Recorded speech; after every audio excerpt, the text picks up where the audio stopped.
নমস্কার বন্ধুরা, মিতা রোজকার রান্নায় আপনাদের স্বাগত। আজকে আমি এই প্রচণ্ড গরম থেকে বাঁচবার জন্য, লু সানস্ট্রোক যেসব হচ্ছে তার থেকে বাঁচার জন্য আমের পানাটা কীভাবে করা হয় ওটা আমি দেখাচ্ছি। দেখুন, এটা বড় বড় দুটো কাঁচা আম। এটাকে আমি প্রেসার কুকারেতে দুটো সিটি বাজিয়ে রেখেছিলাম। আর এটাকে এবারে আমি কি করব না, একে এভাবে কেটে নিয়ে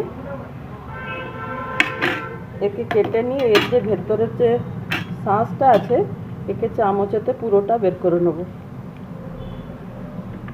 বের করে নিয়ে আমি আর কি লাগছে আমি সব দেখাবো। এটাকে আমাকে গ্রাইন্ড করতে হবে, তো তাই আমি একে আগে শাঁসটাকে বের করে নিয়ে দেখাবো।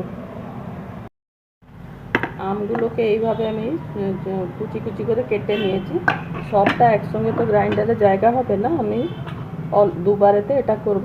এর সাথে এটা হচ্ছে চিনি, এটাকে চিনি দিয়ে আমি প্রথমটা গ্রাইন্ড করি এটাকে, তারপরে দেখো।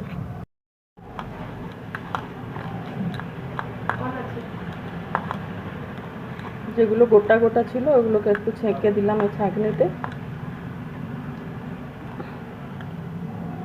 এই এতটা এটা গ্রাইন্ড হয়নি, তো ওইটাকে আমি আলাদা করে দিচ্ছি। এবারে এর সঙ্গে কি মেশাচ্ছি দেখাচ্ছি। জলজিরা একটা পাউচ আমি এর উপরে ফেলে দিলাম। আর এইটা পুদিনা পাতা গ্রাইন্ড করেছিলাম, এইটিকে 2 চামচ দিলাম এতে।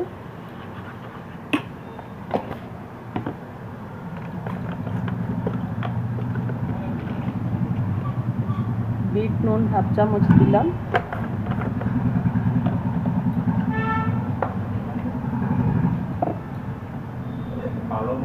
সাদা নুন 1/2 চামচ থেকে একটু কম দিলাম। এটা যতটাই দিলাম, আমটা কতটা টক আছে এটা তো জানা যাচ্ছে না, এগুলো টেস্ট করবার পরে জানা যাবে। যদি চিনি কম হয় বা নুন কম হয় তখন একটু এটা মিশিয়ে আমি দেখাবো।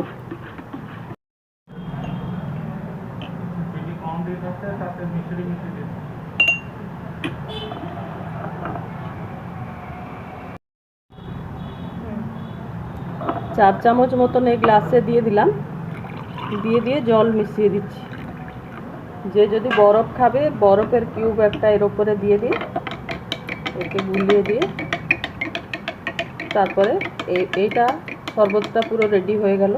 আপনারাও এইভাবে একবার করে ফ্রিজে রেখে দেখুন, আর বাচ্চাদেরকে বড়োদেরকে খেতে দিন। এটা লু আর সানস্ট্রোক থেকে অনেকটা বাঁচাবে, আর এই গরম থেকেও একটু মানে আশ্বস্তি মিলবে। আমি যেভাবে করলাম একবার আপনারা করে খেয়ে দেখুন। আমার চ্যানেলটাকে লাইক শেয়ার সাবস্ক্রাইব করুন। ধন্যবাদ।